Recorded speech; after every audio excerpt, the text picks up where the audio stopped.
Corporate social రెస్పాన్సిబిలిటీలో భాగంగా జీహెచ్ఎంసీకి 22 లక్షల విలువైన 9 ఎలక్ట్రానిక్ ఆటోల్ని అందజేసింది Power Grid Corporation of India. CSR కింద బల్దియాకు వచ్చిన 9 స్వచ్ఛ ఈ ఆటోలను జెండా ఊపి ప్రారంభించారు జీహెచ్ఎంసీ కమిషనర్ దానకిషోర్. ఈ ఎలక్ట్రిక్ ఆటోలను కమర్షియల్ ఏరియాల్లో నడిపిస్తామని తెలిపారు. మిగతా సంస్థలు సిఎస్ఆర్ కింద బల్దియాకు సహకారం అందించాలన్నారు దానకిషోర్.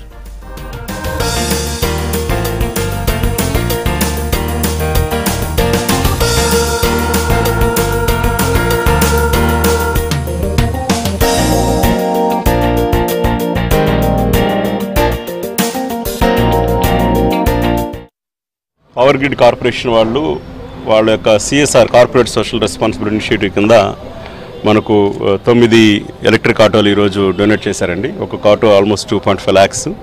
ఇది ఎలక్ట్రిసిటీ ఆధారంతో నడిచేటువంటిది కాబట్టి దీని నుంచి పొగలు ఇట్లాంటి వాయు కాలుష్యం లాంటిది లేకుండా ఉంటుంది. దీన్ని మనము ఎన్విరాన్మెంటల్ ఫ్రెండ్లీగా టెక్నాలజీగా పరిగణిస్తున్నాము. దీన్ని మనం కమర్షియల్ సీట్స్లో వాడేదానికి ఉపయోగిస్తాము. ఇట్లాంటివి ఇంకా కూడా మనం ఎక్కువగా చేయాల్సిన అవసరం ఉంది. ఈ సందర్భంగా నేను పవర్ గ్రిడ్ కార్పొరేషన్ వారిని, వారి యొక్క సిబ్బందిని, వారి ఇనిషియేటివ్స్ అన్నింటి కూడా అభినందిస్తున్నాం. అట్లాగే మా ఆఫీసర్స్ చందన గారు, రఘుప్రసాద్ గారు వారు కూడా దీంట్లో పాల్గొన్నందుకు వాళ్ళని కూడా అభినందిస్తున్నాం.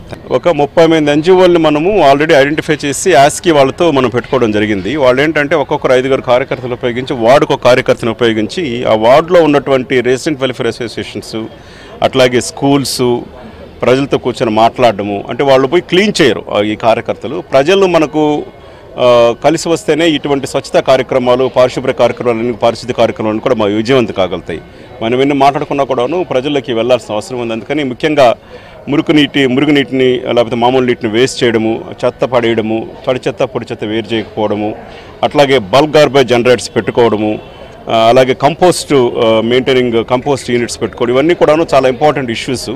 టైంకి చెత్త తీసుకొచ్చి ఆటో వాళ్ళు వెళ్ళినప్పుడు వీడివంతా కూడా చేయాల్సిన అవసరం ఉంది. ప్రజలు సంఘటనగా కలిసి ముందుకు వస్తే వంత కూడా విజయవంతం చేయగలుగుతాము.